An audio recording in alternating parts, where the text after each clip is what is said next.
Hello dear subscriber, मैं आपका वर्मा महेंद्र एक बार फिर से हर्षिला चैनल में स्वागत करता हूं। जैसे कि हम लोग पिछले वीडियो में देख चुके होंगे कि हम लोगों ने पार्ट 5 ऐनक पढ़ाया था और उसी के साथ स्वाध्याय पार्ट 2 में समझाया था। ऐनक के बारे में हमने जानकारी पाई थी कि ऐनक कौन कौन लोग लगाते हैं और कौन कौन उसका आभूषण मानते हैं। तो अब बारी आती है पार्ट 6। पार्ट 6 का नाम है कबीरवड़ से बिमलेश्वर। तो इसके जो लेखक हैं वो हैं संकलित जी। तो इसके पाठ के बारे में हम चर्चा करेंगे। असल में है क्या ये चीज़। गुजरात में आने के बाद नर्मदा का स्वरूप कितना बदल गया है। अब शांत और संतुलित बहती है क्योंकि अब उसे संघर्ष करने की आवश्यकता नहीं रही। चट्टानें कब की गायब हो गई हैं, अब केवल रेत या मिट्टी है। नर्मदा का पाठ चौड़ा हो गया है और चाल मंद। उसकी धारा तो अविरल बह रही है, लेकिन उसकी कलकल सुनाई नहीं देती।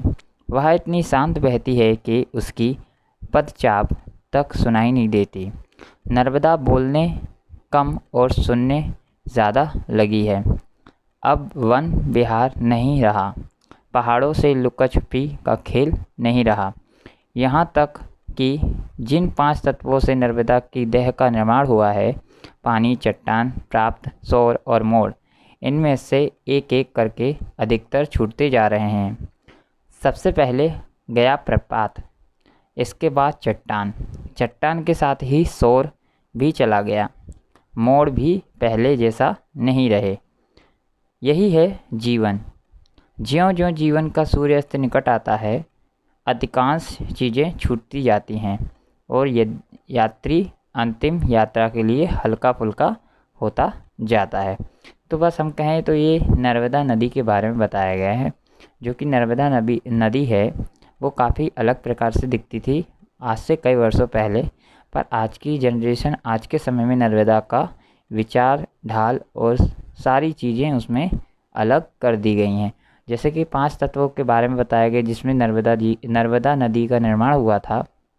तो कुछ इस प्रकार से थे: पानी, चट्टान, प्रपात और सौर और मोड़। ये 5 चीज़ें थी जो कि अब दिन प्रतिदिन गायब होती जा रही हैं।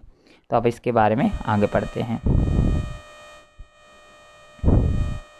नर्मदा की छिछली धारा पार करके हम कबीरवड़ पहुँचे। कहते हैं संत कबीर यहाँ आए थे। उनके प्रताप से बरगद का एक पेड़ इतना विशाल हुआ कि पूरे टापू पर छा गया।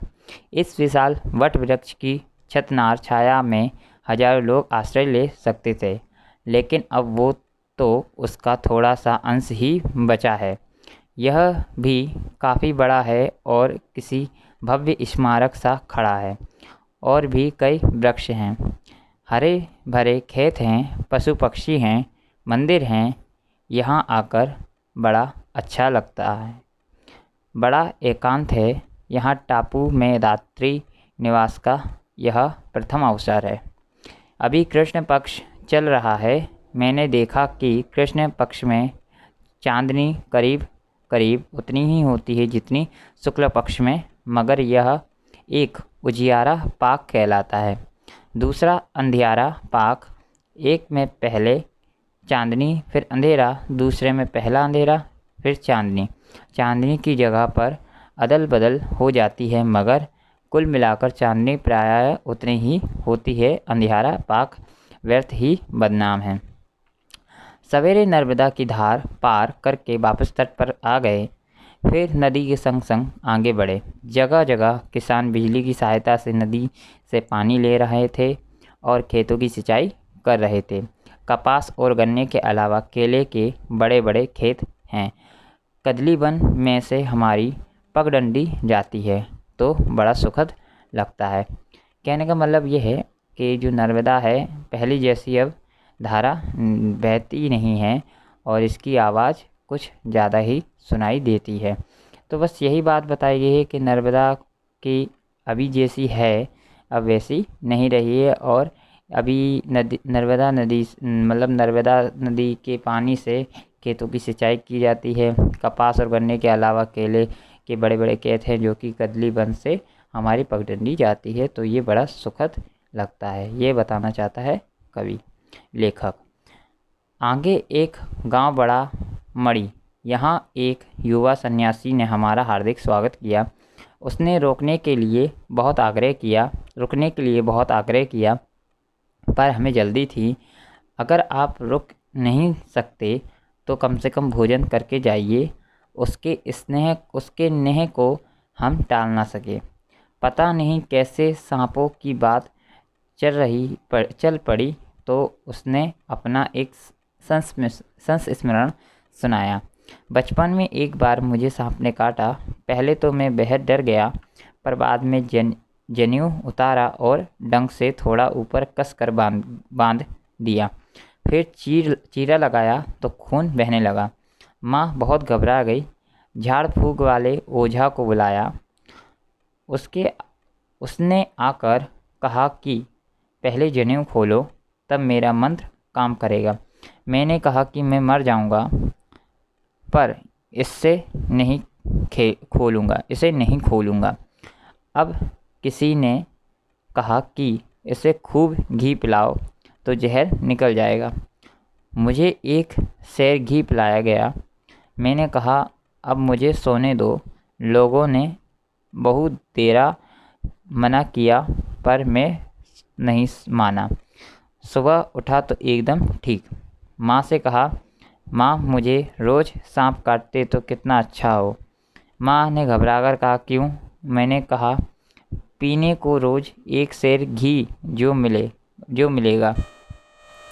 कहने का ये मतलब जो पिछले कहें तो एक प्रकार से कहें तो जो हमारे कवि के साथ एक कवि है, कवि की ये घटना बताई जा रही है। तो कवि के साथ जो उनके साथी थे, मतलब उस गांव में जो रहते थे, उन्होंने एक अपना मतलब संस्मरण यह होता है कि मतलब पिछली गाथा जो उनके साथ घटित हुई हो वो होता है संस्मरण। तो उसके बारे में बताया उन्होंने। भोजन के समय हमारे साथ कई वृद्ध भी थे। इस प्रकार से यह सन्यासी यहाँ वृद्धाश्रम चला रहे हैं। भोजन परोस दिया गया तो सभी ने मिलकर प्रार्थना की। प्रार्थना समाप्त होने पर सन्यासी ने सबने कहा, महात्मन भोग लगाएं। यहाँ से नर्मदा किनारे आगे बढ़ें। आगे नर्मदा की एक सहायक नदी के तट पर है उचड़िया। कबीर वर्ष से हमारे साथ चल रहे सज्जन इसी गांव में रह गए। मैंने कहा, आप तो हमें मझधार में छोड़कर जा रहे हैं। उन्होंने कहा, मैं जब भी जाऊंगा वहाँ मझधार ही होगी। यहाँ से सड़क मिल गई। सड़क के साथ साथ रेल की पटरी भी है। हमारे पास धुआं छोड़ती हुई रेलगाड़ी निकल गई। अब नर्मदा छूट गई है। अब तो नर्मदा एक सड़क से ही जाना होगा। सड़क उबाऊ है, लेकिन अब यही रास्ता है। नर्मदा का तट निचाट, सूना और निर्जन है। आगे नर्मदा में मिलने वाली नदियाँ जिन्हें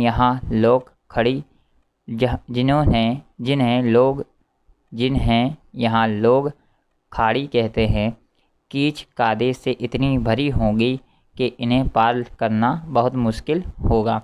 फिर नर्मदा का पानी क्रमशः खारा होता जाता है और किनारे वीरान, बंजर और उजाड़। इसलिए हमने भी सड़क से ही चलना ही ठीक समझा। रास्ते में एक सारंगी वादक गीत सुना रहा था, तो हम लोगों ने भी सुनने खड़े हो गए। वहाँ गा रहा था, एक जीवन रे लाखों उपाधि, कैम जीवे जीवनार रे। जीवन एक है और परेशानी लाख लाख, जीने वाला जिए तो कैसे जिए। इसका कहने का मतलब था। उसका कंठ सुरीला था। कभी कभी वह गीत की कड़ी को बीच में ही छोड़ देता था और बाद में उसे फिर पकड़ लेता था। इस गीत में एक गहन गंभीर वेदना झांक रही थी। उसके गीत से वातावरण में उदासी छा गई। तीसरे पहर उछाली पहुँचे। यह नर्मदानंद जी का आश्रम है। बहुत पहले उन्होंने नर्मदा परिक्रमा की थी और उसका विस्तृत वृत्तांत गुजराती में प्रकाशित किया, जिसे मैंने चाव से पढ़ा था। उनसे मिलने की बड़ी इच्छा थी, पर वे कहीं बाहर गए हुए थे, इसलिए उनके दर्शन न कर सका। रात हम उनके आश्रम में ही रहे। गांव के लोगों ने हम लोगों की सुख सुविधा का पूरा ध्यान रखा। यहाँ भी खूब मोर हैं। हम उन्हें पास से देखते रहे। दूसरे दिन दोपहर से पहले पड़ा अंकलेश्वर। यह नर्मदा से प्रायः 10 किलोमीटर दूर है।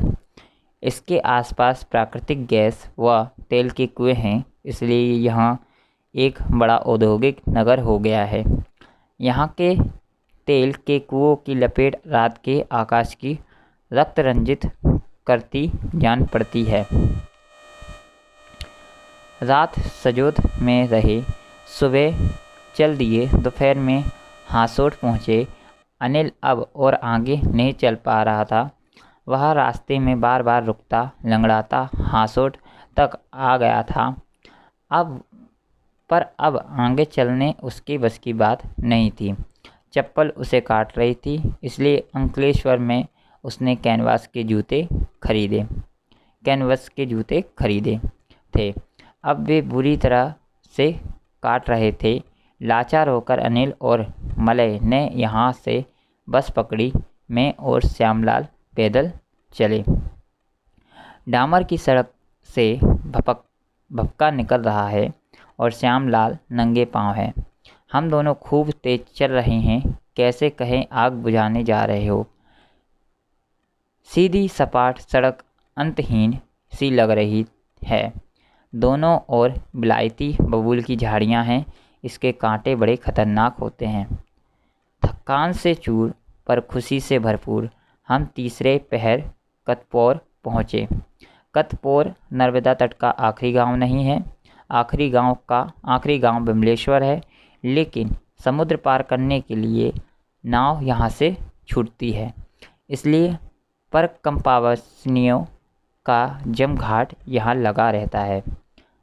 हम जब वहाँ पहुँचे तब वहाँ केवल 7 परकंपावासी थे। हमारे जाने से 11 हुए, लेकिन जब तक 25-30 नहीं होते तब तक नाव वाला नाव नहीं छोड़ता। गुजरात में नर्मदा तट के अधिकांश मंदिरों के पुजारी मध्य प्रदेश के हैं। परकंपावासी भी अधिकतर मध्य प्रदेश के ही होते हैं। यहाँ जो 7 परकंपावासी रुके हैं, उनसे 2 सन्यासी उत्तर प्रदेश या शायद हरियाणा के हैं। बाकी पाँचों मध्य प्रदेश के हैं। इनमें से पति पत्नी हैं, साला बहनोई है और एक अकेला है। हम साथ ही समुद्र पार करेंगे। दूसरे दिन सुबह बिमलेश्वर गए। नर्मदा समुद्र से इतने धीमे धीमे मिलती है कि यह निर्धारण करना मुश्किल है कि कहाँ नर्मदा का अंत है और कहाँ समुद्र का आरंभ। अब नर्मदा और समुद्र में फ़र्क करना बड़ा मुश्किल हो गया है। अंतिम 50 किलोमीटर नर्मदा का पानी खारा है। फिर भी बिमलेश्वर नर्मदा तट का अंतिम ग्राम है, इसलिए यह नर्मदा का सागर से संगम माना गया है। अभी 1312 किलोमीटर की लंबी यात्रा पूरी करके नर्मदा यहाँ सागर से समा जाती है। विश्वास नहीं होता कि यह वही छोटा सा निर्झर है जो अमरकंटक से चला था। अमरकंटक से चलते समय उसमें प्रस्थान का जैसा उत्साह था, यहाँ मंजिल पर पहुँचने का वैसा ही संतोष है। उन परम कंपासियों की खुशी का क्या कहना, जो कई महीनों की घटना पद यात्रा के बाद जीवन में शायद पहली बार समुद्र के दर्शन करते हैं। आसिम और अपार मेरी खुशी है। आखिर में समुद्र तक पहुंच गया था। नर्मदा के उद्गम से संगम तक की मेरी यात्रा पूरी हुई थी। जीवन का बहुत बड़ा स्वप्न साकार हुआ। खुशी से मैं छलछला उठा। ओह, जीवन कितना सुखद है। मेरे हाथ अपने आप जुड़ गए। मैंने नर्मदा का आह्वान नहीं किया, बल्कि रो पड़ा।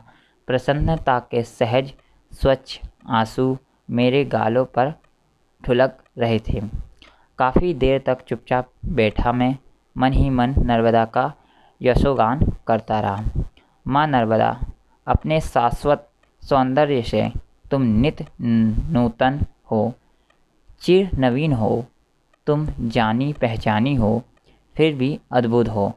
मृदुल सरिता, तुम्हें भी बचपन से जानता हूँ, फिर भी तुम्हारे सौंदर्य की झलक पर देख सका हूँ। इसलिए ये जो कहानी बताई गई है वो संकलित जी के द्वारा लिखी गई है, और इसमें कुछ कहें तो जो कहानी ये बताई गई है तो ये कवि के लेखक संकलित के द्वारा लिखी गई है। तो जो कि ये कहानी है कबीरवड़ से बिमलेश्वर। तो इसमें अंकलेश्वर जैसे बड़े बड़े कहें तो नगर या गांव जैसे आते हैं, तो इसके बारे में, और नर्मदा नदी के बारे में यहाँ बताया गया है। तो कहानी को आप जितना हो सके पढ़ने की कोशिश करें, और जो इसमें शब्दार्थ टिप्पणी और भाषा सज्जता दिया है, भाषा सज्जता में आपको निम्नलिखित अनुच्छेद को पढ़ना है खाली, और कुछ नहीं करना है, उस शब्दार्थ को आपको लिख लेना है। बाकी स्वाध्याय पार्ट 2 में मिलेंगे हम। अगर आपको वीडियो पसंद आए तो लाइक कीजिए, अगर आपने चैनल को सब्सक्राइब नहीं किया है तो सब्सक्राइब कर लीजिए, और वीडियो को शेयर कीजिए। बने रहिए ऐसी वीडियो पाने के लिए। Thank you everyone.